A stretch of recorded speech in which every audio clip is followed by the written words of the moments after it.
Northeast Quad Conference, Reclaiming Architecture. Our conference began last night with an excellent and stimulating series of presentations from our faculty and continued today with a series of tours of Syracuse. However, I'd like to take this moment for the first time to welcome all of the students, faculty, and distinguished guests visiting us this weekend from universities, colleges around the country who have now arrived. And it is so good to see you all, and I'm incredibly excited for what this weekend is really going to have. And we have an incredible schedule of events for this weekend, not the least of which is tonight's keynote address by Joshua Prince-Ramus, founder and principal of Rex, an international architecture and design firm based in New York City. I would like to thank Joshua for taking the time and work to come here and to give this presentation, as well as to our dean, Mark Robbins, and the entire School of Architecture faculty and staff who've made this event possible. And I know you're all very excited to hear from Joshua, so I'm going to keep my remarks very brief. I'd like to introduce tonight's introducee, Brian Lonsway, an associate professor here at the Syracuse School of Architecture. In addition to his teaching, work, and research, which includes a recent book, Making Leisure Work, Brian has spearheaded the development of Syracuse's new transdisciplinary media studio, which, very much in line with the goals of our conference, seeks to break architecture out of, if we could say, its black box of the profession, yielding results which cross disciplines and produce bold and visionary new ideas. Brian is also the faculty advisor of our AIAS chapter and has been an invaluable resource in preparing for this conference, for which we are incredibly grateful. I hope you all enjoyed tonight's lecture and our events tomorrow and Saturday evening. Thank you all for coming, and with further ado, I'll hand it over to Brian.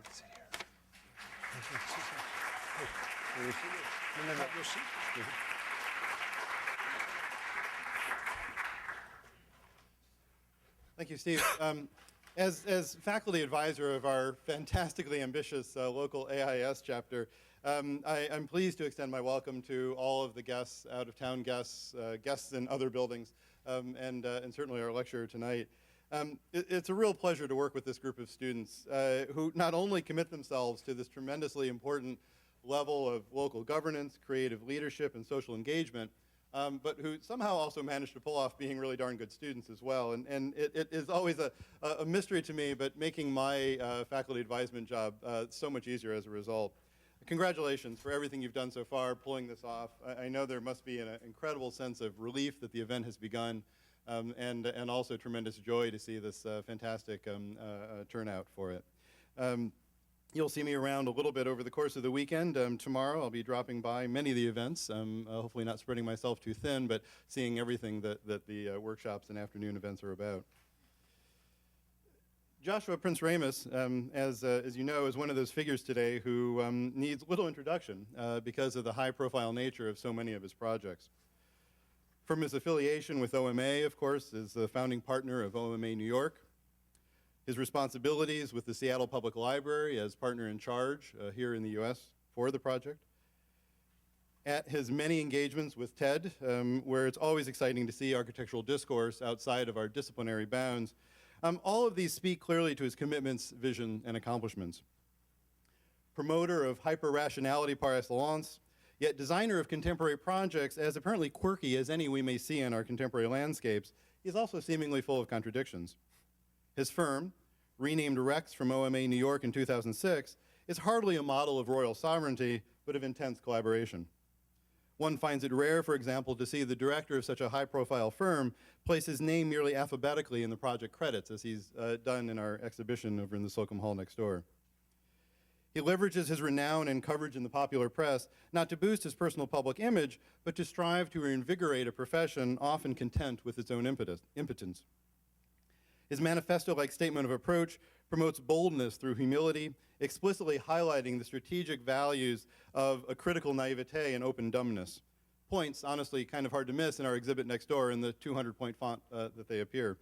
But without any more explanation than Joshua can do better himself, I'll simply pass the mic over to a man who, if I may, Esquire magazine has claimed as, quote, savior of American architecture, waging a holy war against the sculptors, starchitects, and fey theoreticians of our profession. Perhaps, here's where we come back to his royal claim. A very warm welcome, Joshua Prince-Ramus. Thank you. Thank you. Thanks. First, can you all hear me? Is the mic okay? Okay. So I'm going to make 2 points of introduction. I tend to get nervous when I lecture and I walk. I also tend to swear. If I offend any of you in advance, I apologize. And the second is I'm going to start actually with something that many of you have already seen before. In a way, I apologize, and in a way, I don't. I have given part of this lecture so many times I can do it with my eyes closed. I'm going to continue doing this lecture until the profession changes. So my deal with you is if you want me to shut up, go out, change the profession, and allow me to stop giving this lecture. Okay? So with that, I'm going to start. This is the construction helmet that I received on the groundbreaking of Museum Plaza, the largest project I've ever been involved with, a $500 million project in Louisville, Kentucky. When I received it, I was really excited. I was really excited because I was the only person to get the silver helmet. Everyone else, the owner, the contractor, got the sort of typical yellow construction helmet, and they were all on stage, and they were taking pictures and so forth. And I thought, hey, this really, it says something about the importance of the architect within the whole process. I got home, I was exhausted, to the hotel, threw the hat onto the hotel bed, and realized that there was an inscription on the inside. Okay. For decorative purposes only. I've been given a hard hat that I wasn't even allowed on site with. All right? Now, I think this is a really, really good metaphor for the current position of architecture today. We are for decorative purposes only. Now, who can we blame? We love blaming. We love whinging. We love crying about our poor position. At the end of the day, we can only blame ourselves. Right? Over the last 50 years, this is my personal opinion, I think what has happened is that the building and design industries have gotten more litigious and more complex. There's more liability, and we architects are scared. And so wherever there's liability, we step back. And there's more liability, and we step back. And at some point, we find ourselves, yeah, exactly like that, completely marginalized from the process that we used to control. Now, we are cowards, but we are smart cowards. And so we redefined that marginalized space as the space of architecture. And we actually did this. We made the worst split possible. We made a schism between creation and execution. We sided with creation as though it was actually possible to draw a line without understanding what it meant, or possible to implement a line without understanding why it was drawn. Right? And then we went a step even further, and we sold this idea to the media that architecture is created by single hands making genius sketches. Right? And that's the ultimate, ultimate, ultimate failure that we've done. And we've relegated everything else to just merely execution. Now, I would argue that that is as absurd as claiming 15 minutes of copulation. By the way, at one point I said 3 minutes of copulation, and I got so much shit on the blog about guys apparently not very good in bed. So now I boosted it to 15 minutes. 15 minutes of copulation. That is the creative act. Whereas 9 months of gestation and 20 hours of child labor, that's merely execution. So what I argue we must do, I didn't hear that, is fuse the two things back together again, right? Combine creation and execution. And if we do that, if we stop authoring objects and we start authoring processes, architecture can start doing things again. Okay, we can have agency because we are in control. It's no longer merely style that we infuse into a project. Now, if we're going to do that, we also have to, in a way, give up authorship to a much greater degree. We have to start implement, or I was going to use the word exceeding, I don't think it's a word. Anyway, sharing authorship with our clients, with our consultant base, with the rest of our team. And that's something that we're, as a group, not very, very good at doing. In fact, most pedagogy is teaching people to control authorship, as opposed to doing what we like to call productively losing control. Steering a boat, having enough intelligence that we're sure, and enough determination that we're sure we're going to get someplace, we just don't know where. But we know it's going to be good. Now, the process that we go through is really pedantic. And I'm just going to say it, and then I'm going to show you a bunch of projects. We'll see how far I get through them. I will talk as long as you want me to. If you want me to shut up, I'll shut up. But I'm going to present them always in this way, of showing what's the core issue, what was the position we took, and then what's the architectural manifestation. And that's the way we do every single project. Core issues, define them, essentially going back to first principles with our clients, suspending any kind of conventional expectation, normative solution, then taking positions with our clients, i.e., this is the moment that either we or our client or we together can insert agency. We can start doing things at that moment. And only once we've defined those positions do we allow ourselves to put forward architectural manifestations. And because we have the joint positions, both architect and client are empowered to critique it, right? We've already created a common language with which we both can talk about and say, hey, you know what, that's not what we agreed. Or that is what we agreed, and you're going to pay me to redesign. Right? It's a position of power from both sides. It has been our experience that if we do this, if we doggedly explore ideas and eschew convention, we will ultimately transcend anything we could have initially or individually conceived and arrive at things that are unique, that are iconographic, if that's important to you, and certainly highly functional. Okay? So with that, I'm going to now summarize it in a series of silly diagrams. This is our current modus operandi. Right? We are a huge Spartan with a spear rolling up to the gates of Troy and saying, hey, let me in. And of course, the client is like, no fucking way, right? Like it's not, you know, this is all about you. It's all about your agenda, and I got a big spear in my face, right? Of course, they are not going to accept what you want. So why don't you give them what they want? Now, the metaphor is a little dicey because, of course, in this metaphor, we know what's on the inside of the horse, and that's not benign. So all I would ask you is please be benign with whatever you deliver.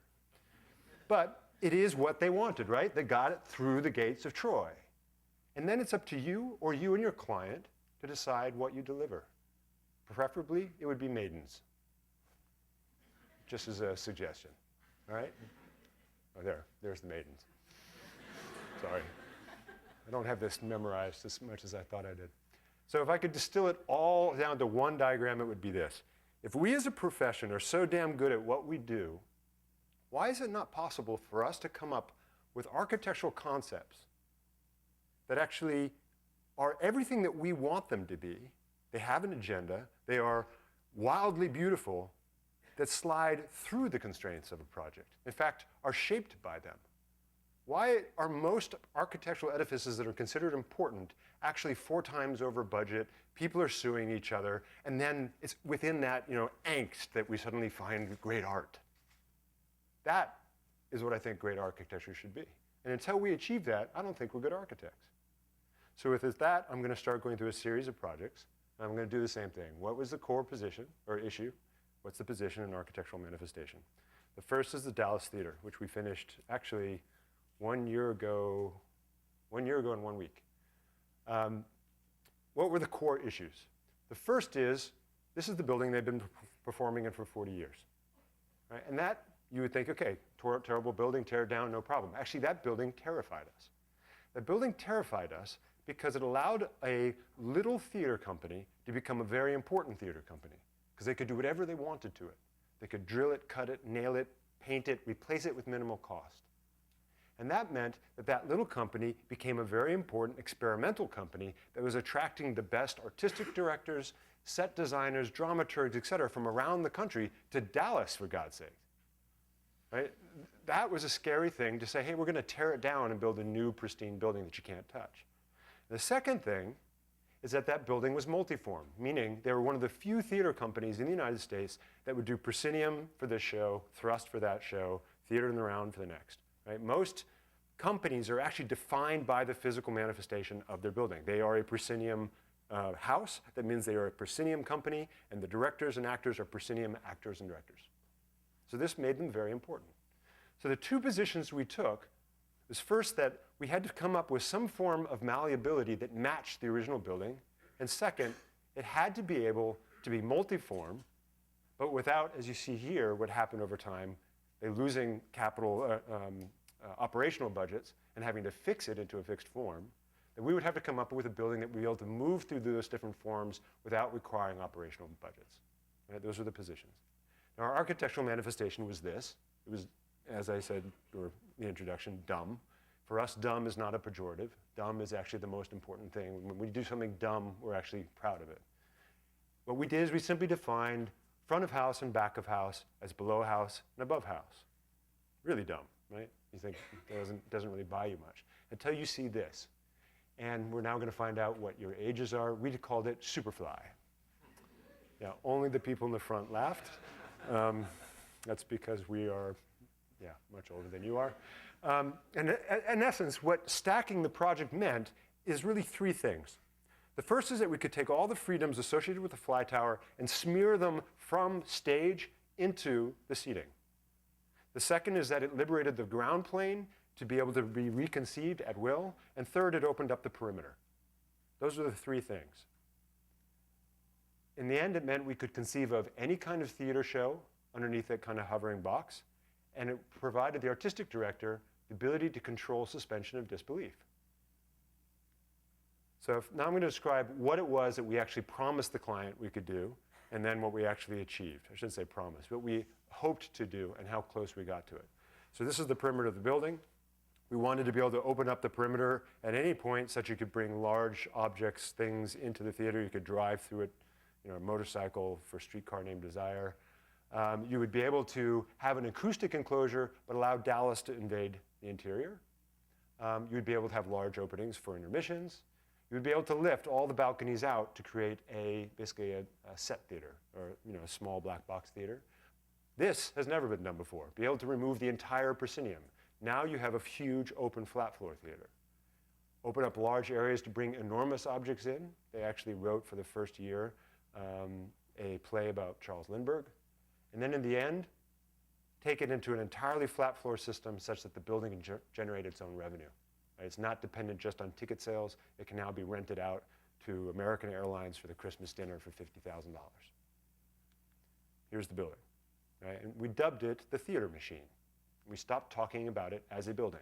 It was a machine for theater. And the reason I say that is we actually had to convince the client to take the budget, which was 2/3 for architecture, 1/3 infrastructure, and switch it from that to 1/3 architecture, 2/3 infrastructure. So it really was a machine, okay, in terms of the way that it looked in the budget. There you see the auditorium. And these are the four basic configurations that we could essentially do at a push of a button with 2 stagehands. Later on, I'll show you a time lapse of it, and you'll see that in the first time we did it, there was about 50 people, but nonetheless, it takes 2 people, 15 minutes to do that, effectively push of a button. And then we also tested out a series of just trials to see what else they could do, and these could be done with multiple stagehands and a little more time. And in fact, to date, they've done now 9 shows. None of the shows have ever been the first 4. They've always done them in weird configurations to date. In order to do that, we had to overcome sort of 3 basic challenges. I'm going to take you from, this is the flat floor configuration. There you see the proscenium, and there's the thrust. Now you'll see, go back again. Look what happens to the balconies and what happens to the proscenium. Proscenium comes down, the balconies come down, and the seating is done just as you are now, right? Everyone's facing me. That's a proscenium rake. When you go to a thrust, all of a sudden all you people disappear, right? You're gone, out of here. Everybody else moves to the side, and you all have to go from this way to this way. Right? And furthermore, the side balconies need to move out. So we had to come up with 3 things in order to achieve that. The third one, not so much, but the first 2, yes. We had to figure out how to pick up 70-ton balconies and move them. Pick them up, fly them out of the space, move them in different areas. Actually, that one's 70 tons. The one in the back is 120. We also needed to figure out how to pick this up, which is the full proscenium, which is about 145 tons. Now, we had a great client, and the client said, we do not want to beta test anything, i.e., we don't want to be the first fools to do something and have it fail on our dime. Now, if you want to define innovation as reusing technology in a new way, we're all for it. Well, this was actually the hardest problem for us to solve, was how to do this. And it ultimately came down to one day driving from Dallas Love Field to the site and driving past this building. Does anyone know what this is? All right, who plays there? The Mavericks. Who's the best person on the Mavericks? Dirk. Okay. So what's in there that's super heavy that's got to get moved out of the way for the ice capades? That thing, right? Now, we know it's fail-safe because if you dropped that on Dirk Nowitzki, you'd be up Schitt's Creek, right? That would be insanely expensive. Furthermore, if you couldn't get that thing out of the way to put on the ice capades overnight, that would also be incredibly expensive. So we knew it already had all the fail-safes we needed, and we knew that it was robust enough to be fixed quickly and not actually fail very often. And lastly, we knew that there was a guy that they were already paying to hang out just by that thing. So we could use it because we were only about 550 feet away. Ultimately then, that's what we used, were scoreboard lifts. Scoreboard lifts that were put up in the top over the seating in order to pick the balconies up and move them into different positions. Now, in order to change the seating, we relied on something else, and that was something called a gala lift. This is something that is normally used on the stage side of an opera house. What it allows is for, when you're doing Billy Budd, to have, a super steep rake, but it also will allow you to change it, right? It does effectively that. Well, that's exactly what we needed. So we took these gala lifts and we applied them from the stage to the seating side. And here you can see how you can actually take these plates and spin them so that the seating goes from different rakes and different orientations. And then the last was to take this, the line set, and extend it out over the seating such that then we actually could even fly things over the seating, which is something that is also very, very rare. All those things together allow us to do, at the push of a button, proscenium, thrust, flat floor for events or for theater shows, and then things that are just simply almost inconceivable. And this was Henry IV that they just put on. It was designed by our theater consultant, and he basically wanted to see how far he could push the theater. So here you'll see now a video of it all happening. This was the first time that we did it. And as I said, there's all kinds of people who are doing nothing.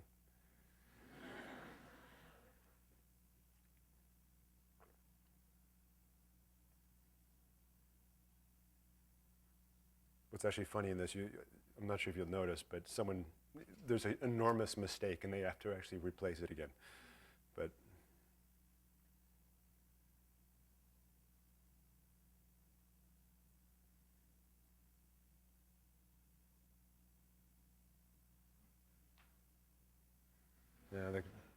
yeah, there.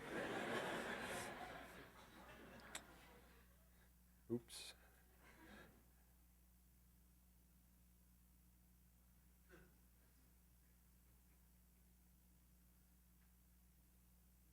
Almost done.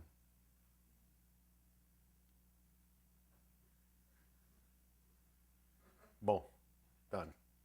All right? Now that is what I would call architecture doing something. All right? It's performing. And it's kind of blind to form and function. It just simply doesn't care. It's maximizing anything at its disposal in order to do something. Now, there was a second really exciting follow-on to this, which was the perimeter.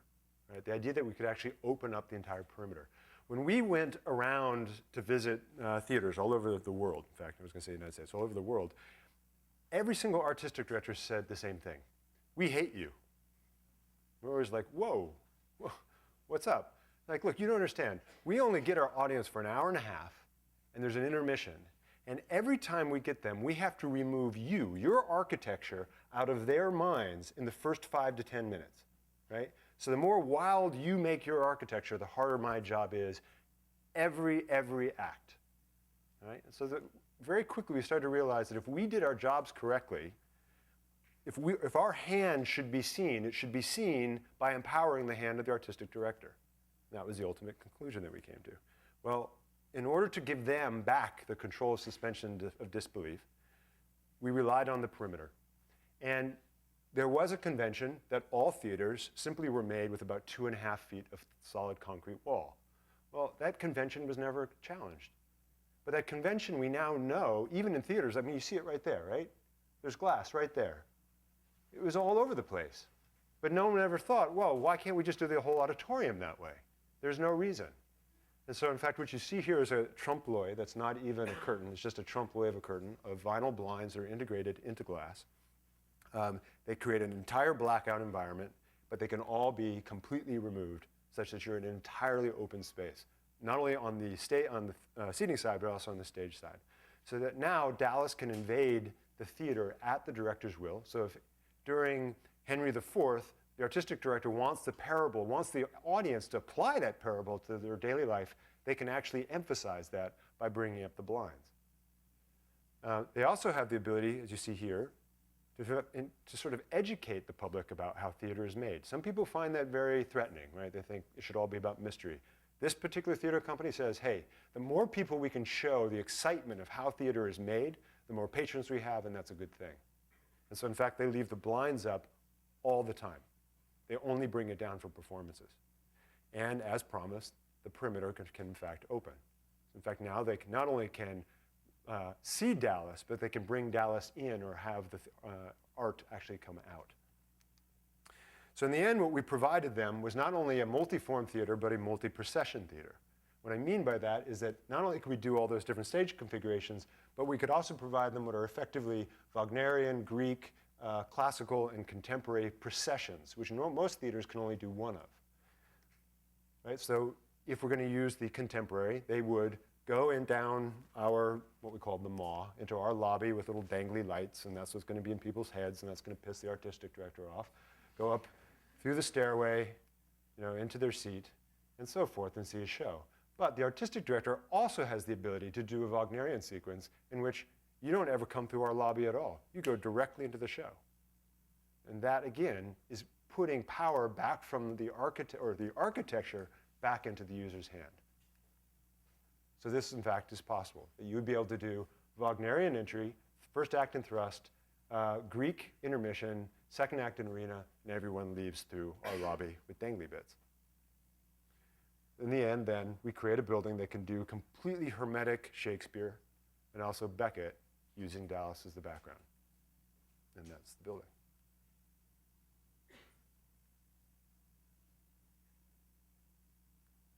Okay, now I'm going to move on to Museum Plaza. This one also had a very unusual set of constraints.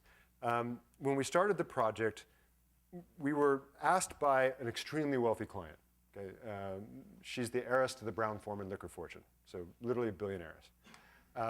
And she and her husband are probably the second largest collectors of contemporary art in the United States, and they both sat on the board of the Speed Museum, which is the most important museum in and around that kind of region of Cincinnati, Louisville, Indianapolis, and so forth. They wanted to gift $50 million to create an art wing for contemporary art at the Speed Museum. And the Speed Museum said no, because their stipulation was it must be downtown, because their other love is having the feeling that they must kind of re-urbanize downtown and to keep the horse farms of Kentucky from getting bought up and being built into ranch burgers. So that was their stipulation. The Speed said no. They said, okay, we'll go build our own damn museum. When they came to us with the weirdest proposition ever. They said, okay, we don't know what this thing is, but we're going to give you $50 million as seed money. You need to come up with a development which will make us our $50 million back. We'll open it, and then we'll gift that $50 million back to the institution as its endowment. Okay, an insanely smart idea, incredibly difficult problem. Now, that in itself would have been crazy, but they asked us to do it here, in this zone, which, as I'll show in a second, is the worst place on the planet. So let me go. Okay. So here you see downtown Louisville. This is the Michael Graves building from, I think, 1982. The CBD is over here. We're actually not in the CBD. So in terms of the site, what was difficult about the site? Well, in fact, we didn't have one, but we had 3 pieces of property. Second, we were next to the Muhammad Ali Center, which is a very important building for them in terms of the kind of iconography of the city, zeitgeist of the city. Now, this is where it gets a bit crazy. So that thing I just put in, that is a 30-foot high flood wall. That means that our site actually floods 2 to 3 times a year, sometimes as much as 15 to 20 feet. And that means our site is on the wrong side, literally, of the tracks or the flood wall. Now it gets more crazy. This is I-64. This is the main east-west freeway in that region. So you can see we are in a loud, wet bucket. This is 7th Avenue. This is the main arterial connection from downtown to the freeway that bisects those two main sites. This is where it just gets dumb. This is the Louisville Gas and Electric Duct Bank. Which actually ironically comes over the river from Indiana. That doesn't strike anybody as weird? They get all their power from Indiana. Anyway, Kentucky, it's a different state. So that powers half of downtown. If we had done anything to it, mitigated it in any way, we'd knock out power to half of downtown Louisville for over 9 months. Right? So that was terrifying. And then almost as a kind of, oops, I guess I can't go back. Anyway, that last thing was that the city said, oh yeah, and you need to do an east-west pedestrian corridor. We're like, fine, we can do that. Now, as I said, what was weird is that, and exciting, is that we were brought on board before there's any concept of a pro forma. And our first act was to go to the client and say, you know what, let's collectively find a super hard-ass developer, someone who has no vision in terms of architecture, but can crunch numbers like hell. And that person will work with us to create something that if we can convince him, you're safe. And so we came up with a program that was around 1.1 million square feet of mixed-use development, plus another 450,000 of parking. So it's about 1.55 million square feet. 400 million construction, total project cost of $500 million. And with him, we developed this program. And this program would generate $50 million in profit. It has luxury condos, office, hotel, lofts, the museum component, a portion of the University of Louisville, and retail. Now, if we had done what the city required us to do, we would have taken all of the public components, either commercial or cultural, and we would have put them in the loud, wet bucket, which of course we couldn't do because you wouldn't be able to sell anything on the wrong side of a flood wall, let alone the fact that everything would get wet. Second, I'll come back to this in a second, but we made sort of idealized towers. Those are the towers. If we stuck them on top as required by city zoning, we would have simply been fired at this point, right? Because there'd be no building. You'd have someone's luxury condo 2 feet away from an office block, right? So there was no project to be had. This is the moment in which you either get creative or you die. So their creativity was this: dumb. Pick the whole thing up and put it in the air. If you do that, you can turn 2 of them underneath, and you can miss all the stuff that's on the ground. And then we reposition them to maximize the rental costs or the sales costs of the profit elements on the top. And then we connected it back to grade. So that was the, quote, design of the building.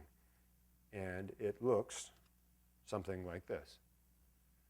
This building is 9 months under construction. It was put on hold almost 2 years ago when the economy crashed. And we hope, touch wood, there's no wood here, someone touch wood, that we will get a $100 million HUD loan within the next month and the project will restart construction. Our argument being, there is no such project as shovel-ready as a project that is already shoveled. So there you see it in downtown. Now, as I said, I talked about what are the issues, I just mentioned all the issues. What were the positions? The 3 positions that we took with the developer, we had to convince him before we could convince her. So what did we take with the developer? Well, we said to him, what are you scared of? He said, well, I'm scared of a lot of things. The biggest is signing my name at the bottom of loans that equal $400 million. Right? That scares the hell out of me. So we said, fine. Those are actually architectural problems that we can solve. The architecture can do something about it. So the first thing that we did is we just agreed that all the towers would be the ideal shape. Whatever the market wanted, we would accept. So for instance, if it said 22,000 square foot floor plate for offices in this shape, we accepted it. And we just merely had confidence that we would be able to come up with a composition that was credible. The other advantage of this is it allowed us to go to banks and actually deceive them, right? We'd go to them and we just pull one out. We say, okay, hey, luxury condo, perfect luxury condo. Can we get financing? Credit Suisse said, sure, great. Then we go to Bank of America. Perfect hotel. Anybody? Anybody? And they say, sure, great. And after we got it all signed up, we went, ha, ha, ha, ha. Right? So again, architecture can solve developers' problems. The second agreement we made was that, look, he was terrible. He's looking at the schedule, and we've got 3 years for design, 2.5 years for design. And he's thinking about how the market's fluctuating. Well, we know how much the market did fluctuate. So we came up with a design that could move with the market. And we set certain parameters and some of them were structural, like you couldn't go too high to exceed the slenderness ratio of the central core, and so forth. But literally every 3 months we did a gut check, and he'd say, you know what, I need 30 more luxury condos. And we'd just type in a button into a script. It was the first moment I've ever seen scripting actually being used for a real purpose instead of making blobs. We would type into the script, and it would just change the numbers of drawings in the drawing set, and we would just add the condos. If you needed 50 more keys to the hotel, it added them. If you needed 30,000 square feet less of offices, it just subtracted. So it was constantly adjusting with the market. Now, we fixed it 3 months before we started construction, because it was 3 months with the smallest window in which we could take the shape, send it to the wind tunnel, get the wind tunnel test information back, design the foundations, bid the foundation package, and start construction. Right, so that reduced his carry risk to 3 months, from 2.5 years to 3 months. And the third, so this is actually what was happening while we were designing. The third is that we agreed to take all the project's complexity and put it in the center. This was hugely important, because that meant that all these towers were super simple concrete, post-tension concrete slab buildings that we could design and detail very, very fast, bid out about 85% of the project, and get the project under a guaranteed maximum price and start construction within about a year and 2 to 3 months. Right, so that saved him also on the overall carry loans. So we were under construction, and then we took all the complexity and we dumped it into the center, and we had about a year and a half in which we could design at will before we ever got to that point. Now, the real power of that, from an architectural standpoint, is that they left us alone. Because the developer and the contractor knew that we only have 15% of the total building to play with. So even if we did something totally whacked out, right, the structure was already done, the facade was already done, and so of that 15%, the most we could impact would be about 6%. So let's say we went crazy and we doubled it, We're talking about 6% of the total project. So they just left us alone. And that's when we actually got to do very exciting things. So that earned us the right now to do what the client wanted us to do. Now, her vision was contemporary art doesn't want to be institutionalized. Nobody, come on, guys, like that's a great joke, right? Nobody wants to be institutionalized, contemporary. Okay, anyway. So her vision was, I'm starting to commission artists, and they don't want to be put into institutions. They want to act on everyday life, right? So if you ask Pippa Lady Reist to work at the MAC, she puts it in the public toilet. Literally, she put her work under the public toilet. If you ask William Kentridge to work at PS1, he puts it in the fire stair. Right? They do not want to be put in the white-walled environment. So she said, well, okay, is there a way that we can design a museum in which the art and the public commercial areas are all interacting? Well, that was also why we made this floating island in which we dumped all the unusual stuff, is because that was the stuff that we also wanted the art to interact with. Now, starting from first principles in terms of museum design, this is what the museum consultant told us to do. Have a lobby and have like a string of pearls going from the lobby through galleries back, right? Standard museum design. Now, our reaction to that was, well, that's kind of dangerous, because that means you must actually program the entire thing all at once. You must have huge blockbuster show after blockbuster show. And we were talking about creating an institution that we didn't actually know what it was going to do or how. We didn't know how big its shows were going to be. And so our first position in terms of the art was not to do that, but actually do a hub and spoke system. And hub and spoke meant that we could have a centralized lobby, and it would be able to allow us to have one show in one gallery, another show in another gallery. We could combine them. We could have one show in 3 galleries. We could have 2 different shows at one time. Basically gave us total flexibility.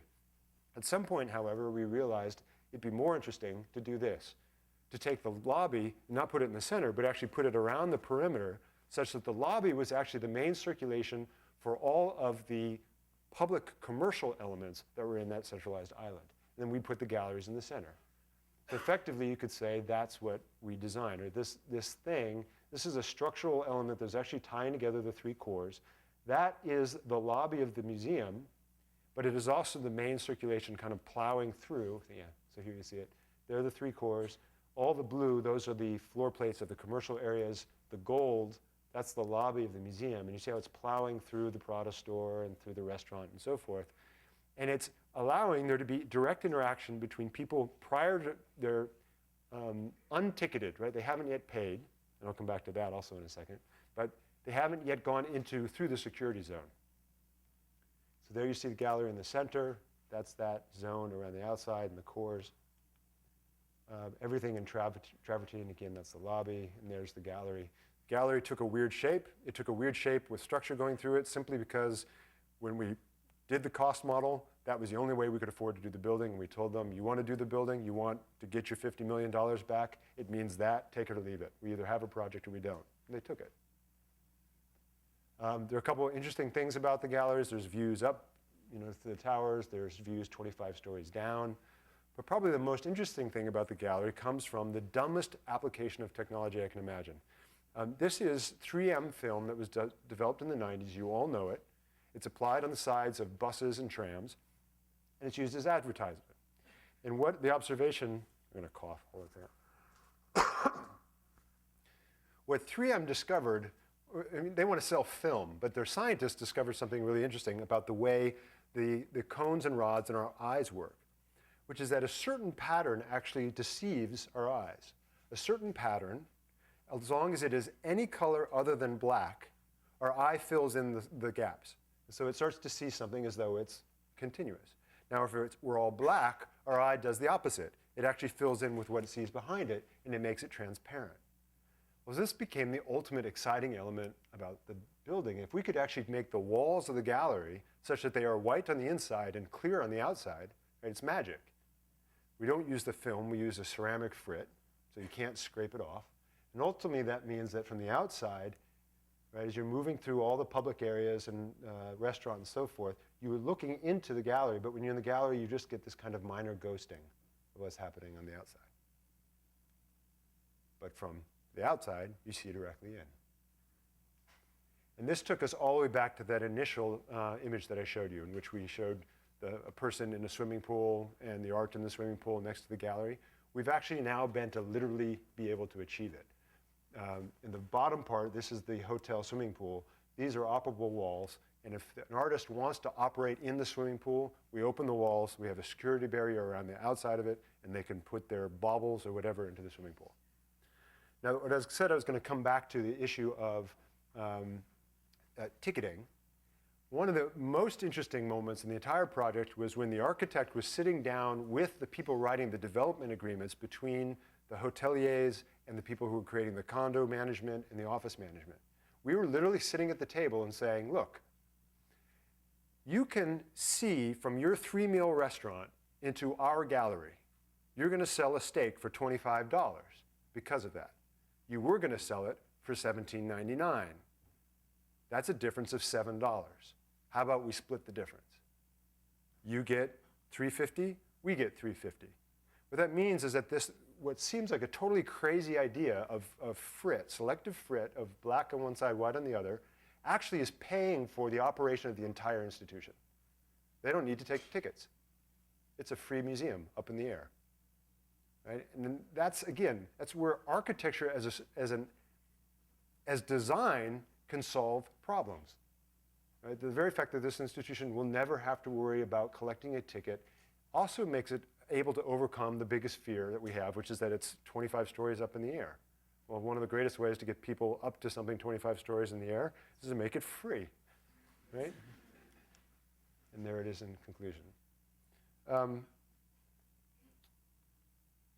Is my watch stopped? Or are we still really at 5? What time is it? 5:40. Okay, my watch did stop.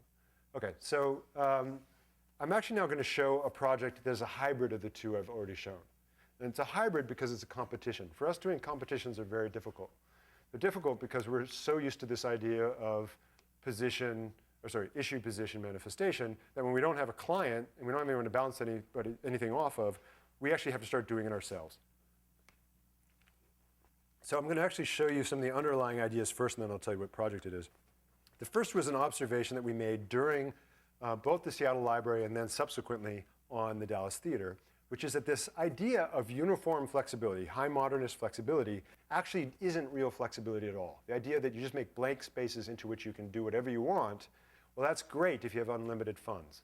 The reality is, someone comes along and they build something, they don't have a lot of money, and so they never change it. Right? How many times has the Centre Pompidou been changed? Never. right? A third of the budget went to Renzo Piano and Richard Rogers trying to make everything move, and they've never moved a wall. What they might have done is something like that, right? Woo! That's it. So wouldn't it be smarter, instead of having uniform flexibility, just go ahead and say, okay, we're just going to give you a bunch of presets, just like I said in the theater. We're going to give them those 4 basic presets, and they can do them perfectly. Now, if they want to do something in between, great. And if you squint, suddenly you realize, actually, once they start pushing them off center, they do, in fact, get almost everything on the full spectrum. It's a very different way of conceiving of flexibility, right? It's pinpoint or tailored flexibility. So that was the first idea. The second was this idea of actually taking the lobby and wrapping it around the gallery space that we learned from Museum Plaza. And so the competition was the Munch Museum in Oslo, in which we, unfortunately, after God knows how many rounds, and having won the original competition in 2002 on this harbor, and then them deciding to move it to this harbor, and them asking us politely to recompete in the new competition, we came in second in the second competition. Well, so this is Bjørvika. It is the, quote, blue-collar side of Oslo. Now, that's kind of funny because the Norwegian spectrum of politics and wealth is about that big, right? They're all upper middle class and upper middle class, okay? So, but nonetheless, this is, quote, blue-collar. And they wanted to redevelop it. And that is the Snøhetta Opera House, which has won all kinds of awards. This is the barcode by MVRDV, which several buildings are already under construction. This is Space Group's new central train station. And we were being asked to do a competition for a new Munch Museum here at the same time they were doing a new library competition here. Our reaction is, whoa, that is way too much architecture for one little harbor. Okay, that's really, we don't want to participate in that, especially for a town of 450,000 people. That is nuts. So the question we asked is, instead of competing with the Opera House, which has signature form, can we do signature performance, i.e. the hybrid between form and function? And what does that mean? So I'll outline what those 3 issues are for the project. Oh, there you actually see the yin and yang, and we were sort of literal about it. It's white, so we made ours black. So the first has to do with the cost operational budgets, just like in the theater, operational budgets. Now, starting in 1914, we had this in Europe, and in the 20s, we adopted it in MoMA. We had the white cube, and the cube has become the be-all and end-all for all museums. It is a horrible, horrible medium because it costs a ton of money. Right? Every institution that is in the world that is a white cube institution right now is strapped for cash because every time they do a new show, they have to pay for it, and they have to rebuild it, and they have to redesign it, and that requires lots of people. And so our question was, can't we just give them a series of presets? And they can move them around. Now they don't need a lot of money to have difference. They just kind of already have some difference, and they can move them around a little bit and make a lot of other difference. The second was, instead of doing the, just as I said before, the lobby, the linear loop, which is kind of hamstrings them into having one huge show after another huge show, and also causes amazing problems in terms of actually accessing a single gallery to strike or to install a show. You have to take the whole system down. Could we do this instead? In which we put the lobby around the galleries, we put the access points for installation in the center, nothing ever meets anything else. And then the third has to do with security. I'm not sure if you guys know this, but about 5 years ago, that painting literally was walked out of the building.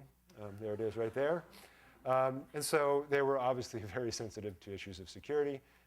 And this idea couldn't be more ideal. Right? You have a very, very high secure zone in which all the galleries are clearly defined, and a secondary zone. And with CCTV cameras, you can completely cover everything, and with a few people have incredible overall control. And the movement of the art is minor. Comes into the building, already secure. It's one elevator and goes directly into galleries. It's almost like it never sees the light of day, literally and metaphorically. There's the lower plan, the upper plan, and you can see the weirdness of these 8 galleries in the 9 grid. Now, what we said is each gallery has to be different. And in the competition entry, we said, we can't, at this point, tell you what they're going to be because we haven't worked with you. So we're just going to tell you some examples. And they were obvious. So we used their main gallery in the center of Oslo. We used Munch's own galleries at Esquire, which actually he painted outside, so we actually allowed the top of the galleries to be exposed to the air. something like the Frick, a kind of villa gallery, a Frank Gehry gallery, a Neue Nationale gallery, a Chelsea gallery, any number of 1,000 Renzo piano galleries, and then a crib on our own project in Las Vegas. And again, we weren't being specific. We weren't saying this is the design, but this is the idea. And in the end, what you would get was this, is you'd have these huge open spaces that have the views. The art is totally protected, and you get these amazing cubes of difference as you walk around the perimeter. And this has all the unticketed elements, the restaurant, the cafe, the store, bookstore, shop, et cetera. So here you see it. Now, what they had said to us is that they wanted to have 5/8 of the galleries had to be classical and 3/8 contemporary. We're like, well, wait, that's a little prescriptive for a gallery that hasn't even, we haven't even talked to you yet to understand. But the system, what we knew is that the system could allow them to do a show that was all actually 8/8 of the galleries. They're all interconnected. Now, if you look at them discretely, you could also then do 8 independent shows, right? Because you can go into each one and have ticketing at every one of them. You could also kind of take a riff on the Louisiana Museum in Denmark and have like these kind of digestifs. So you go into one, you come out, you have a great view, you go into another great view. But this is actually where it gets interesting, is that, okay, so these are all what they are, but these 4 galleries actually have very specific forms of flexibility such that they can also become classical galleries. So in the end, we provided them something which was much more than they asked for. They got 5/8 classical galleries, right? But they also got 8/8 contemporary galleries. And beyond that, they also got one huge gallery, which they didn't ask for, which is the same size as the Turbine Hall at the Tate or the main gallery of MoMA, also using that flexibility. So we provided them with 2 things they never asked for. But again, to this idea of providing them with very specific tools instead of generic tools. There you see the model in the top. There actually was a reason for the black. It was covered in photovoltaics, but it was also to be kind of yin and yang section, just because I like it, and at night. And there you actually see it from, this is actually ironic. This was one of the main pictures that we created. In the end, we lost the competition because there were no people from the museum on the competition board, the jury at all. There were no artists, no curators, no museum directors, no nothing. But there were 3 people from the opera. And the opera believed that our building actually blocked the view to this. So we came in second. And now they're building a 14-story tower right here. Go get it. I don't know. Now, I'm going to finish, well, we'll see how far I get. Either finish with this or I'll show a project that I've never shown before. This is actually two projects, but it's all one sad then happy story. It started out in 2006 with Caltech. This is Caltech's campus. I'm not sure if any of you know about Caltech. It's in Pasadena. It's like 72 degrees about 80% of the time, so it's incredibly beautiful all the time. You can walk from here to here in about 20 minutes, so that, no problem with commuting. They came to us and said, hey, we want an interdisciplinary building. We want this new center that's going to be the literal and virtual center for the entire campus, because we want the people from applied and computational mathematics and from physics and from genomics all to be collaborating, because we're seeing that actually all science is starting to come around again, right? We first started with core science, elemental science, and it spread out, and almost like a globe is actually all starting to come back together. And we want to do the first building for that. And they gave us that site, which ironically was not in the center, but nonetheless, that was their site. And we did a really crazy building with a big plate that was super flexible, and we put all these kind of the very specific teaching facilities in the center. It was sort of draped in a cocoon kind of element, because they wanted us to use materials that they were developing. So they were actually developing a really cool kind of ETFE that had never been used before. So we used that. It was wild sort of tensile shapes and weird spaces for the research, and it was ugly, and yeah, it was pretty ugly. But we got all the way through concept design, and at the very end of the approvals process, they said, oh wait, we forgot to mention one thing. You need approvals from Pasadena. We're like, excuse me? Like, oh yeah, we forgot to say that. Yeah, you have to have approvals from Pasadena. Well, what does that mean? It means the building has to be Spanish style. And this is one of those moments where I'm like, okay, great. So what are we going to do? I panic, and I think, okay, I'm super smart. So I go to a guy who literally has a Nobel Prize in physics, who is the president of the campus, who is our client. And I said, hey, I tell you what, there's got to be some woman or guy down the street who knows how to do Spanish style. So hire them to do the outside, and we'll just do this on the inside. That's super cool and weird. People will come see it. It'll be an attractive building and so forth. And this is the first time anyone had ever used my kind of shtick back at me. And he looked at me and he said, you know, you're always telling me about how constraints are opportunities. Well, this is just a constraint, so make it an opportunity. Okay. Great. So don't argue with smart people. So of course, we're panicked because you will discover at some point that the problem with concept design is it's never really clear on whose dime you're working, right? If you've got approval or you don't got approval, who keeps paying if you have to redesign, right? It's never really very easily defined in the contract. And so I'm thinking, okay, we're going to have to start all over again. This is going to cost us a lot. I'm going to have a fight with him. We're going to lose a client. I don't know what to do. Okay, the solution was the matrix. What does, when I can't believe I'm going to use this.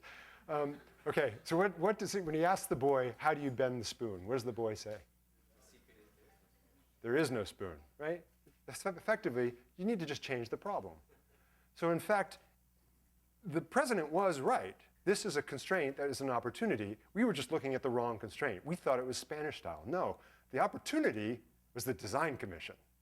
So we asked the board of Caltech to pull political pressure to allow us to speak first, to present our design before anybody else on a day that they were going to do like all 150 Garage Edition applications of that time, right? And everybody's pissed because they all have to do Spanish-style Garage Editions. And we showed only 2 slides. And this is the first slide. And we said, okay, Design Commission of Pasadena, you've been legislating the campus of Caltech for 80 years. And yes, you have legislated Spanish style, but you also have modernist, you have some brutalist, you have just some neo-modernist, and you have some bad. What's a bit ironic is that you're telling us we have to do Spanish style, and yet the only thing you've managed to legislate over 80 years is the color beige. And our building is beige. And then we walked off the stage, and honest to God, a shitstorm broke out. Right? Everybody was screaming at the design commission and everything. We just walked away. 2 weeks later, we got a letter from the head of development from Caltech. And the letter was basically, the design commission saying, here's the deal. It must be 3 stories. It must have a ground floor arcade, and it must be austere. And we're like, okay, that we can deal with. So we took the old building and kind of like, one of those sea slugs that inverts itself to eat something. We just took the whole building and just went, whoa. And we took the central thing and made it the outside thing, and the crazy outside thing and made it the central thing. And we did the wolf in sheep's clothing building. So we took all the research elements, which were just basically office spaces, and we made the world's dumbest motel. So it's like post-tension concrete slab, so exposed concrete floor, exposed concrete ceiling, fan coil units in the walls, so there's no ductwork. The glass is just bolted on the side. It is super austere. As austere, like you want austere, it was austere, okay? And then, by the way, it would blow over in a wind. There was nothing holding it up, just concrete, little tiny thin concrete columns. And then we took all of the exciting bits and we made them out of bent steel plates. And, right, so there you see sort of a suggestion of what was hiding out in the interior. Physics, or your structures courses. When you fold something, what do you do? Yes, but why? You increase its moment of inertia, right? So as long as you're always folding the plate, and you're making that fold resolve to the perimeter, and we're working with Arup, and Arup's rules were, as long as we get 2 folds per floor, per face, you will make the world's most idealized braced frame. And in the end, this was, in fact, the only solution that would work. And that was important, literally important, because I was scared about having to yet redesign again once they got a hold of it. So we presented this to them and we said, here's your design. They're like, okay, but we want to move this and this and this. And we said, well, you can't. Like, yeah, okay, of course you can. We said, no, it'll fall down. Like, no, we can't. So they took it to their engineers. The engineers came back 2 days later and said, yeah, it'll fall down. And so we actually went through concept design the second time in like 3 days, done. Because they were like, okay, forget it. We're going, looks good, it all works. And there you see the interior. And they would literally build it that way, a steel core, with all the exciting things. And then they would build this. And it is a 3-story building with a ground floor arcade that's austere. And these things were defined as roof appurtenances. There you see, actually, this is ironic. This is the last building they built. This is their chemistry building, finished in 2004. It is Spanish style, and there's our building. Now, this is where the story gets sad, which is we were 2 weeks away from construction, and the president literally left his presidency overnight. Why, we don't know. But all of a sudden, we got a very dour Frenchman who canceled all of the projects that hadn't started construction. The only project that got finished was Morpheus's astrophysics building. All the 4 projects got canned. And when I say canned, I mean, we didn't even get like a thank you note. We just got a letter that said, cease and desist and go away, don't ever call us again. And we were kind of devastated because we'd gone through all this process and we really liked the first weird building. Then we thought it got a lot better because of having to resolve it. And it was dead.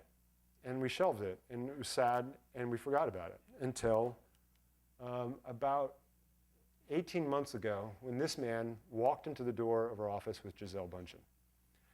And he's literally 5 feet tall, and she's not. And so we were looking at her, not at him, and I'm not really paying attention. And this guy is saying something to me about a building in 11 months, and I'm looking at Gisele Bündchen, and suddenly I realize he's offering us a direct commission. So I look at him, what? And he said, well, yeah, look, I've got a problem. I need a new building designed and built in 11 months. And I'm like, okay, back to Gisele. This guy's like on hashish, Turkish hashish. There's no way. He's the CEO of the preeminent fashion company in Istanbul, actually in Turkey, if not the Middle East. It's a bit ironic because actually his family is Jewish. And what they did is they're the first people to actually make Muslim headdresses beautifully designed. And that gave them an incredible point in the market, and once his father died, he took over the company, and he's made it into a worldwide brand of high fashion. For various reasons that we don't really know, the new municipality came in and said, we're going to destroy your factory with eminent domain in 11 months. And he was in New York for Fashion Week when this happened. And he's thinking, okay, I have a company that's 50% owned by me, 50% publicly held. If this were to go public, or if they were to bulldoze down our headquarters and our factory, and I don't have a response, well, the public side of our stock is dead, and our company's going out of business. So he was in a panic. And so he walked into our office on a Friday. He'd found this out on a Monday during Fashion Week. On Wednesday, his cousin, who is the CFO of the company, had bought a building. So I'm looking at him going like, look, you really can't design and build a building in 11 months of the quality that you're describing. He's like, no, don't worry about it because we've already bought a building. You know, it's just a refurbishment. And I'm thinking, my God, like he has no idea. Like it just went from, 20 months to like 40 months. There's no way you're going to reuse an existing structure and make up time. You're crazy. And that's when the most amazing thing happened. Is he actually showed us a picture of the building he bought 2 days. So there we are, and we're looking at it, we're like, you know, if you squint, it looks like a 3-story building with a ground floor arcade that could potentially be very austere. So we took him into the room, and we took the models, and we said, hey, here's your building. And believe it or not, he actually liked the building. And I don't know if he liked it or if he just was thankful that he could see that there was some way out. That was on a Friday. On Sunday, we flew with him. We got there on Monday. We saw the building. On Tuesday, we met with the structural engineers. Now, honest to God, it was exactly the same footprint and floor to floor as the building we had designed. The only difference is that it was built like in a brick shithouse. Like it was way over-designed. Huge columns, really massive and ugly. And so we worked with the structural engineers on Wednesday to figure out how to take that and to convert it into that. And on Wednesday, they started construction. Now, we had all the construction documents for the ring, so they could do that. What we didn't have were all the specific elements that had to go into the center of the building, and it was the inverse problem of Caltech. Caltech, all of this was lightweight, and it was bearing on this.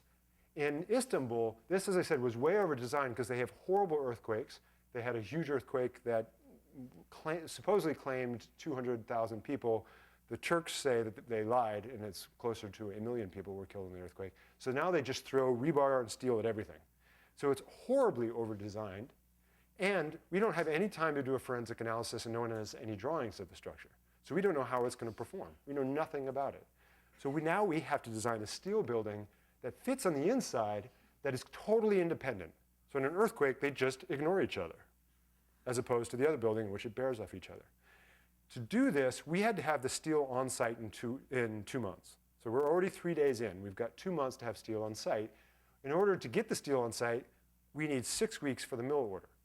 That means we have 2 weeks to design that thing. And that thing is going to provide everything, right? All the mechanical systems, all the circulation, everything. Because all we had was these dumb rings. And so we learned a little bit from Seattle, and we said, okay, we can't solve that in 2 weeks, so let's just make a bunch of boxes, and we're going to over-design them such that they can be put together in any combination or permutation, and we're going to put that into the mill order. So now we're in, and there you see, well, this is a little bit out of sequence, but you know how a box can actually be put on an angle, so it's not only a program box, but also becomes circulation. And then we'll just play for 6 weeks to figure out how to solve all the problems of where the toilets go, where the circulation goes, how we do the smoke evacuation, et cetera, all with this thing. And 6 weeks later, having done all these different studies of how we would circulate, it was this. And that's what we brought as a model to the site. And effectively, that's what we, quote, designed. So here, the issue was simply speed. And the position was, get it done. Right? And I say that kind of half in jest, but actually, that really was the issue in the position. And the beautiful thing is that every time the client would start going, well, yeah, I don't know, we'd be like, dude, pick something, because we got to go. So that's the thing that we designed. They literally built it that way. Here you see the concrete ring after they'd finish it, and I say it's kind of like alien coming out of Cain's belly, the thing that we designed.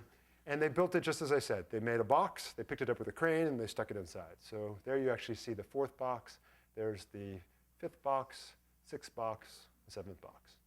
Right? Just dunk, dunk, dunk. They build it in about 18 hours, the whole structure. I shouldn't say, they erected it in about 18 hours. It was already a bunch of boxes sitting over on the neighbor's lawn. They just stuck it in there. And I always say, you know, look, this is something like, it looks willful, but it's completely, you know, Frank Gehry, eat your heart out, because we had no choice. This is just the only thing that worked, and it looked like that. I'll come back to that in a minute. So going from the bottom to the top, at the bottom, this is the museum, then there's an auditorium for fashion shows. You walk on the top of the auditorium to go from grade to the first level of the ring. Then you go from the ring through the slope of the showrooms to get to the second level, from there through the meeting rooms to get up to a terrace level, and from there up to the headquarters. Right? That's this kind of weird object that sits in the center. Right? And that's what we designed. And one of those things where we went like this was we decided we wanted to put it all in mirror glass. And the reason for that is he wanted people not to be seen, but we felt, look, it would be a shame for you not to kind of see what was going on in such a small and kind of compact building. And so we wanted to use mirror glass. And it was also kind of almost an irony, because it was full of models, and the kind of funniness of having the models replicated 1,000,000 times through the building as they walked around was really funny. And it made this kind of totally absurd kaleidoscopic effect. These are real photographs. They're not doctored in any way.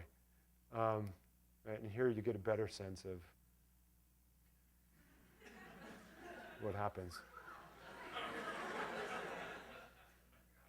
Right, so that's what we designed. That's what we were given. Now this is where it got actually more interesting in terms of controlling processes. You can see how over-designed that ring was. There it is when it's finished. Our biggest fear was that people were going to think we designed that heavy thing. And more importantly, the client was going through a process of greening itself in a very typical way that wasn't very pleasant or very convincing. Anyway, he says, look, one of the problems with Istanbul in particular, but Turkey in general, is that speculative development, well, labor and materials are so cheap that speculative development happens. Really, they just start building, and if it makes sense, they keep going. If it doesn't, they stop and they walk away. So the city is just riddled with what I'll call bones. It's very similar to the condition in Bangkok. You just see buildings all over the place that are half finished. And we said, look, this is something to be proud of. If you actually pull this off in 11 months and you use an existing building that becomes a precedent for actually doing something that is credible and nice with an existing structure, and to say, this actually can be done, architecture can do these things, that's a really powerful statement for your company. And it's much better than putting some little green tag on the bottom of your clothing. Now, he was obsessed with the idea of making a facade like Louis Vuitton. He's got a bit of, he's only 5 feet tall, so it's a little bit of a Napoleonic complex. So, or Coach, and this just wasn't us. Like, to the idea that we were going to do some kind of overly aestheticized exterior just for the sake of doing it, we couldn't really do it. And so we said, well, what if we just try to expose that original structure as much as possible? What would we do? Instead of hide it, let's reveal it. And the thought was, let's make saran wrap. Let's make the thinnest possible thing we could such that you see the pre-existing structure. Now, this goes back, I've primed you already. So if you have a piece of glass, it's thick, right? And you put it up, bolt it, so forth. If you put mullions around it, what happens to it? It gets thinner. Now, what if you were to press into it the idealized structural shape, which, by the way, increases its moment of inertia? It gets what? So you can make it, right, so the thinnest glass you can possibly make, saran wrap, would be something in which you imprint into it the idealized structuralized shape. Well, as I said, we didn't know how this thing was going to perform. We had no idea. So the only way we could put the glass on was with 4 bolts, so it could rack, because we didn't know what it was going to do. And once you put 4 bolts, that makes an X. And so the end solution, and this is the beauty of working in Turkey. Turkey is at a sweet spot in which it's going through its industrial revolution, so it has great technology and still has a craftsman class. And that meant that they could make incredibly precise jigs that, we'd burn one out about every 3 or 4 pieces of glass, and there's 175 pieces of glass in the building. And they could make them with incredible, incredible precision. There you see one of them sitting in the mold, that they were all exactly the same. And there you see it, saran wrap. It's actually 3/16 of an inch thick. And there it is on the exterior of the building. And the funny thing is, of course, when we presented to him, we didn't give him this whole story about how we were doing it, because that would have panicked him anyway. But we just said, you like Louis Vuitton, right? It's Louis Vuitton, so it's just Vaco, Vaco, Vaco, Vaco, Vaco. Yeah. Inside of the building, there you see it. Right, it's literally the details, everything from Caltech. Elements with fan coil units in the walls, but always with this kind of monster sitting on the outside. And that's the building finished and at night. And then one last time, oh, all right, here. So there it is there. That's the Blue Mosque right there, in some sense. It's up on top of a hill, kind of can be seen from, just as a reminder. So there's the pre-existing structure, and that's what it became. What time is it? 1/4 after? Okay, so I'll stop. I have one more, but I'll stop. So, well, okay, I'll do it on one condition. I've never presented it, and I have no idea what I'm going to do, right? So it could totally suck.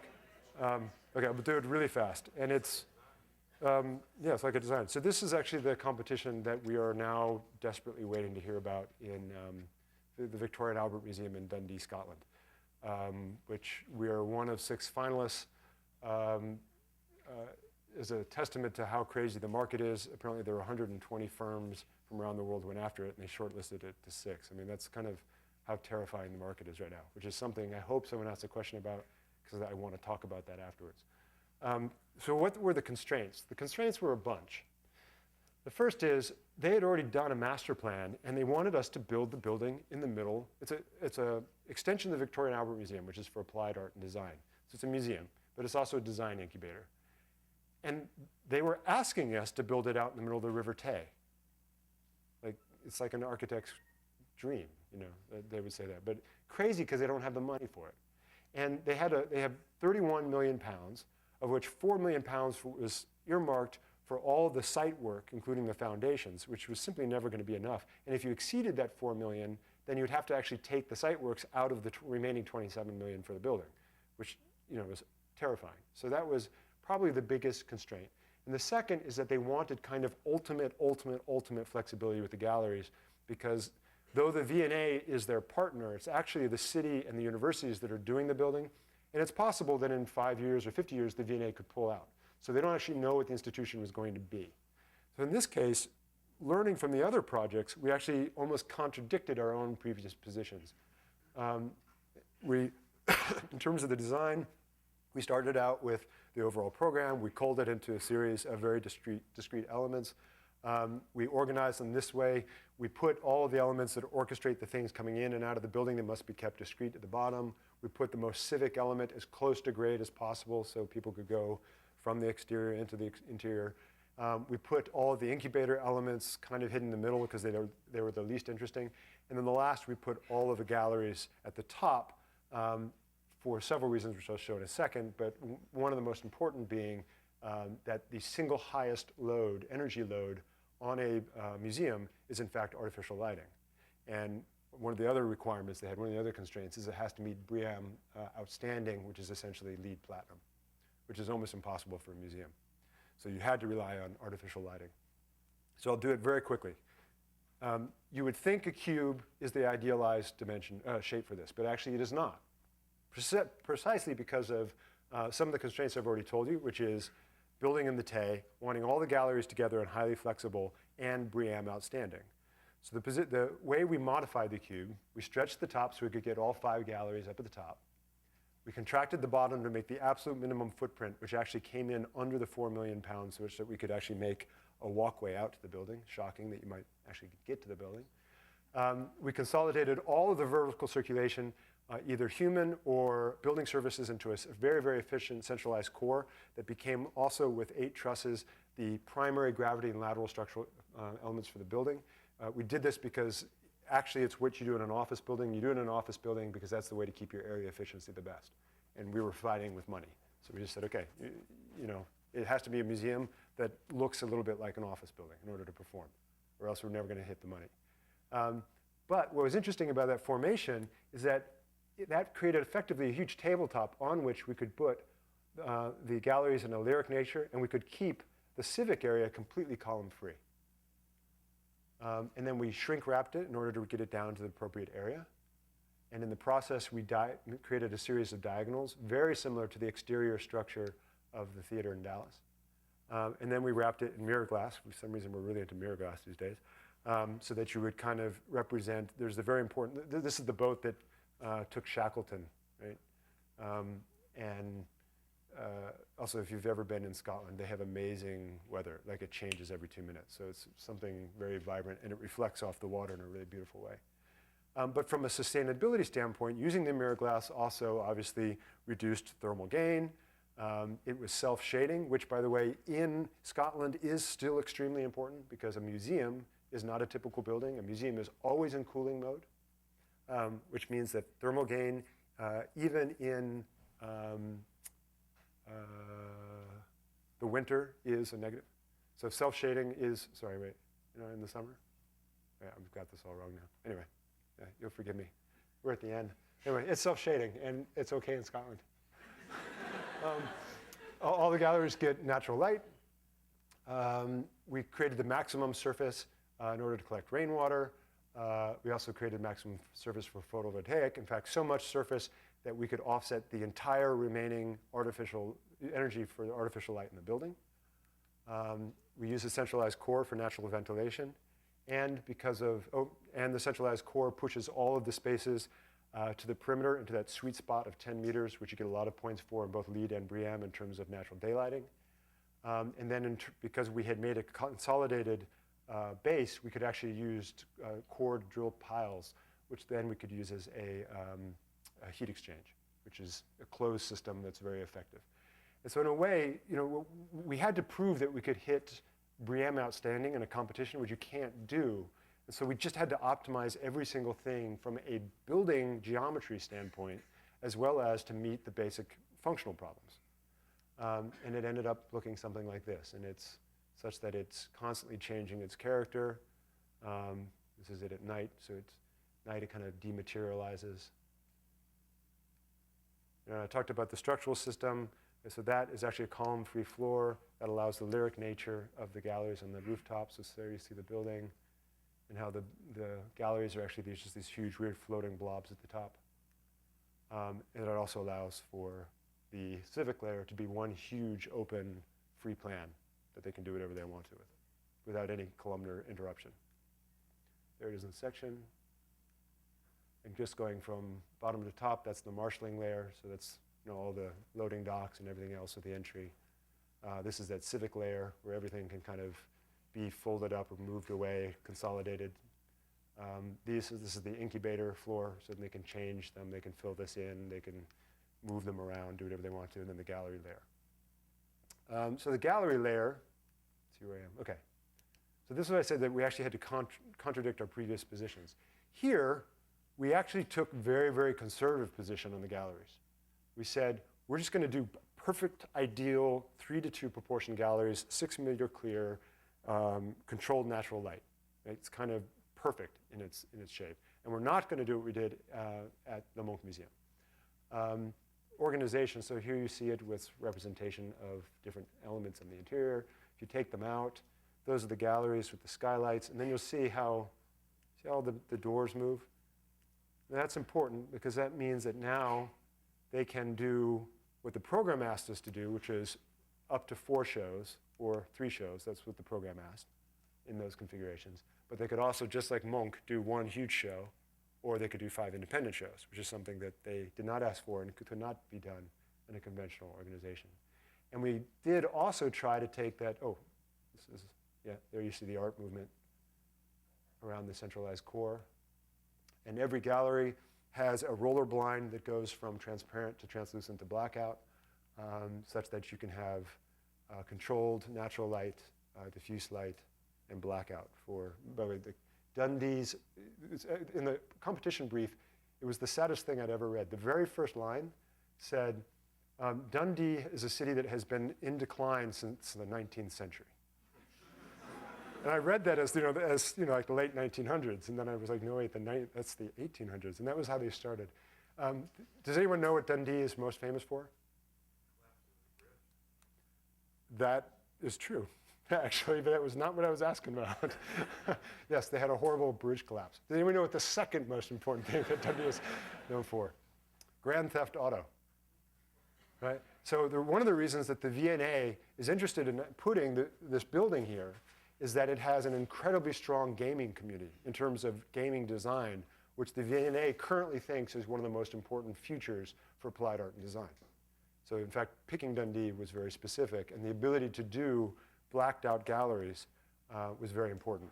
And also learning from Munch, we continue this idea of kind of creating these little aperitifs or digestifs, sort of like the Louisiana Museum.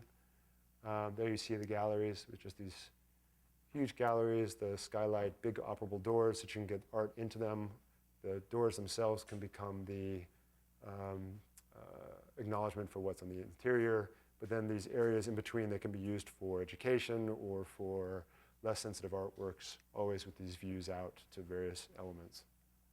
And there you see some of those little apertures that are also in the galleries themselves. So that's the project. Oh, yeah, no, this isn't really important. Anyway, that's how it was sited. There you see the building on axis and how it transforms at night. So now let me go back to that final diagram previously. I'm going to go back to this, which is where we started. So, bluntly, I don't care if you like what I showed. I'm serious. And what I mean by like, I mean subjectively. I don't care if you think it's beautiful, because beauty is a fool's game. Like if I'd done classical stuff, now maybe not with a group of architecture students, but if we had been in a public venue and I'd showed a bunch of classical buildings, a lot of people would have been applauding, particularly Prince Charles. And so to attempt to argue a building on aesthetics, I believe, is something that we simply are going to lose the ability to do quickly. It can still be done by a rare few, and we know their names, and we call them by their first names. Frank, Zaha, Rem, Jacques and Pierre, I don't know, maybe there's one or two others. They're the last of a dying breed, and it's simply not something that we can do. I'm 41. When we were doing the library, I was 31. There was no way I could walk into a room and say, you're going to do it because it's my vision. Like, are you kidding? They would have been like, little boy, get out of here. And so we had to build up what we were doing based on argument. And we learned through that process what I said previously. We called it the lost art of productively losing control, which is we will steer the ship, and we will put a huge engine in it, and we will dig through every single issue, which has now been coined as like hyper-rationality. We don't know where we're going to get to, but we know it's got to be something exotic because we left home. And so with that, I just will kind of again go back to the first argument that if we do our jobs exceptionally well, we should be able to conceive of things, or let's say conceive of processes that lead to conclusions that do not come in conflict with our clients or the project's constraints, but actually move seamlessly through them, or even better yet, are in a very exciting way shaped by them, such that the result is something that we couldn't have imagined, is far better than we could have ever sketched by ourselves and ever conceived at the beginning. So thank you.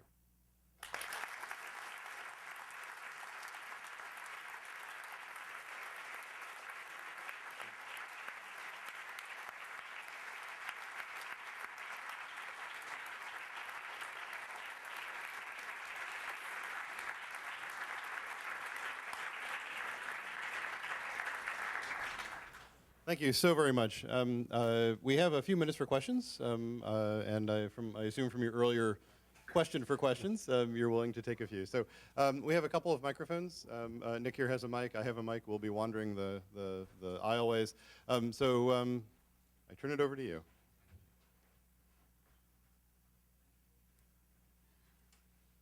Oh, in the back here.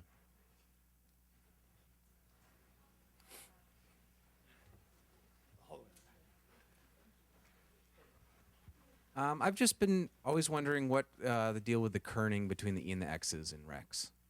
Say it again. The spacing between the letters E and X in your name. It's a little bit superficial, but I've always been fair enough. When we came up with the name, there are a lot of reasons for it. One of them actually was the irony of calling a firm that we were supposed to be totally collaborative King. Right? It was kind of a joke, and we liked that. We also liked that it was the name of a dog.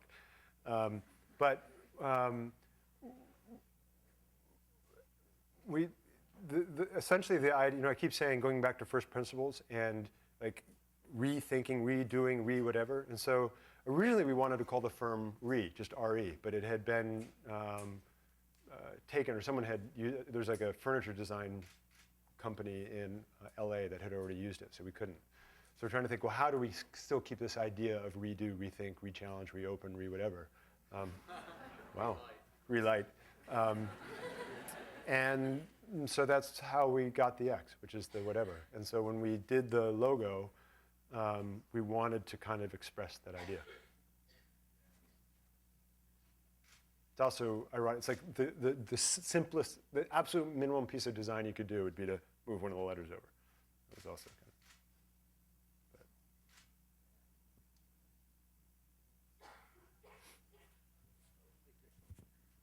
You mentioned you wanted to touch on this. How terrifying is the economy? It's bad. I mean, unemployment in New York for architects is 70% right now. What I wanted to say, though, is you all shouldn't be concerned about that, because that means it's actually perfect for you. When you get out, you're going to be on a level playing field.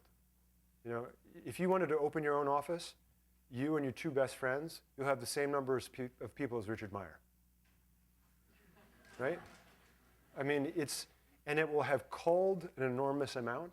And in my opinion, I think that you will see, but I believe that several things are going to happen. One is that a lot of older firms that had strangled the market will not be able to shift with the new world that we're going to go into.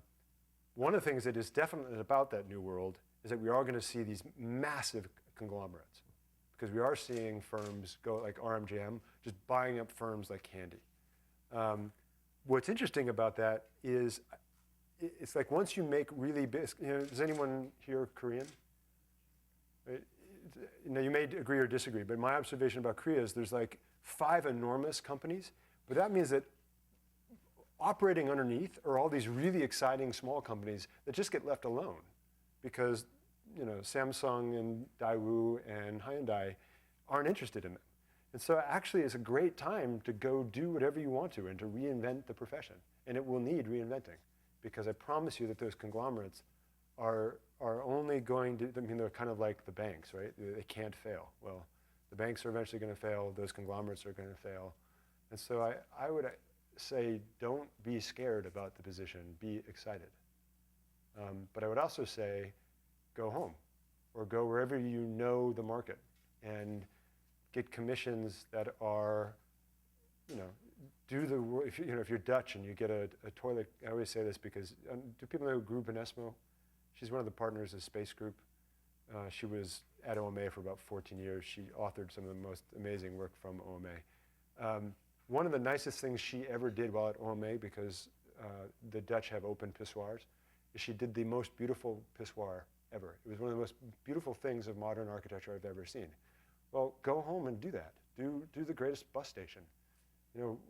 There's no reason that you cannot define what program can be made into something that's great. The dumbest thing that I ever hear is people say, oh, you're lucky because you get great clients. And I was like, no one gets great clients. There's no such thing as a great client. You have to make them. You have to make your projects. So go where someplace you understand the system and start operating in it and make your own projects. Hi. I had a question on the Wiley Theater. I'm from Dallas, so I saw the construction and followed the project. But my question was, since you've been to Dallas many times, I'm sure, and you've seen the existing architecture that there is, and then there's the Wiley Theater, how was the reaction, or how was the initial design taken by the people on the Dallas theater boards and the community? Well, those are very different things. And now actually I have to backtrack, because there are sometimes great clients. And the great clients are, what I'll say is, a great client is someone who is smart and willing to take educated risks. And the board of, at that time it was called the DCPA, the Dallas Center for the Performing Arts. It's now called the AT&T Performing Arts Center. But they had a board of 40, and from that 40, they pulled 3 people out to each of the 4 projects. And all 12 of them were amazing people. And we happened to, I think, get the best of the amazing 12. So they were very open to ideas, but it's also equally important, when I say we establish positions, they always set the bar. They said, okay, performatively, you must be able to do this, right? It must meet this STC requirement. It must have this certain kind of sound and light lock, et cetera, et cetera, et cetera, whatever it was, whatever the situation was. And we just had a pact. If we didn't meet it, we didn't waste our time presenting it. And if we met it, they had to do it. Right? And that's what I mean by someone who's willing to take educated risks. What that means is it was in their interest to put the bar exceptionally high. But if we met it, they were like, you got us, go, do it. Hi. I was just curious about the design process. The way you present these projects, you get sort of to these magical final ideas that are brilliant and ingenious that solve all the problems at once with the dumbest possible solution. I was just wondering how you arrive at that exactly. That's actually a great question. And we were really concerned to put up what we did the way we did, to be honest, because that's how we present the work. for students, what we were concerned is that it suggests that that's how design happens. And it's super messy. Like, it looks like this, you know, and it goes backwards a lot. And actually, more really what it looks like is almost like a Darwinian tree in which we're constantly branching off and cutting them off and going this way and that way and then backtracking up and going in a different direction. That said, in my experience, and it's what I said previously, you know, I was thrust in a very weird position of being a partner at a firm with a person that could do whatever they wanted but wasn't around. And that meant I had to go in and defend something. The only way I could do that was with argument. So it meant that we had to become really skilled as a firm for our own survival to go in and make really, really tight, clear, linear argument. And so we got very good at taking what is absolutely messy and chaotic and unknown, and then retroactively, something we learned from our mentor, doing a retroactive manifesto, of retroactively building a seamless argument that literally binds your client. Where they, you know, the ideal moment is for them to be frustrated and go, can't do anything else. And you're like, done.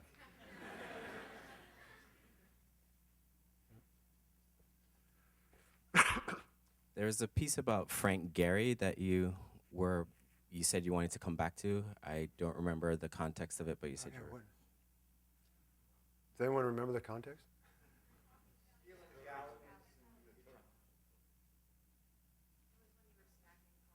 Oh yeah, now I remember the moment, but I can't remember what the issue about Frank Gehry was. Esquire claimed you wanted to bury him. What's that? Esquire claimed you wanted to bury him. Look, I never, look, for the record, not for the record, because Esquire did a lot of license on that. I actually do believe Frank Gehry is the most important architect of the last and next 200 years. It has nothing to do with the flamboyant designs. It has to do with CATIA. And, you know, either embrace it or die. And as a profession, we are currently dying. And I would also, you know, every year, the guys from Gehry Technologies come knocking on our door and they try to sell us on CATIA and, well, Gehry Technologies. And I'm not sure if anyone has worked with it or worked in an office that has it or knows anything about it. It is an amazing, amazing tool, but it is so complex that what they say is, you know what, we're actually, the way they make their money is they basically give you the software, but they say, but it's so complicated you need to hire our guys because they're the only ones who can actually use it. So they're going to embed in your office and do it. Well, that's really terrifying to me because that means that man or woman, they are the architect, right? Because what they do in Gehry Technologies, and it's what we're all going to be doing, they are creating the parameters that define the outcome. I call that design. And what they're doing is they're actually, I believe, accelerating the death of architecture because they're getting us to the point where people believe that what the job of the architect is not to control that parametric element, which is very complicated, but actually just to look at the outputs and go, oh yeah, that one's pretty. So I scream them out of our office every time they come and say, don't ever fucking come back. They come back every year. But that is the future of the design. But whatever you do, you need to figure out if it's proprietary or it's a system that exists or if it's not even software. That is the space of architecture, is controlling the process. And in a way, it's a perfect way to kind of tie back to the beginning of what I said. Right? That we need to go back to controlling the process. Now, you can do it with Gehry Technologies if you know how. You can do it with any BIM software if you know how, or you can do it by hand. I don't care. Just control the process. Perfect way, perhaps, to conclude as well. So thank you again so much, Joshua, for your time. Thanks.